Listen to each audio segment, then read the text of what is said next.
平時嘅香港人返工放工就梗係唔中意塞車㗎啦，但係你有冇諗過啊？原來搭巴士返沙田可以完全唔塞嘅呢？咁今日我哋就去遊車河啦。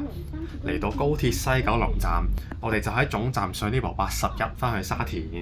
離開高鐵站之後呢，會行經佐敦道啦，再轉入彌敦道，途經油麻地同埋旺角。嚟到旺角就開始多人上車啦，沿住彌敦道繼續上到去太子站，再嚟到深水埗北河街。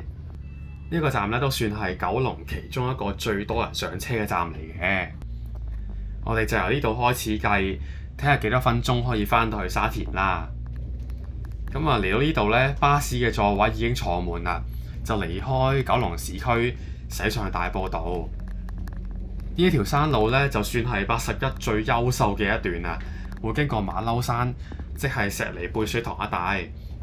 因為條路本身唔算多車行，所以除非呢有交通意外，其實平時都唔會塞車嘅。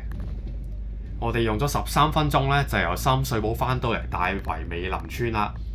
咁啊好多乘客喺度落車，過咗一陣就嚟到沙田市中心。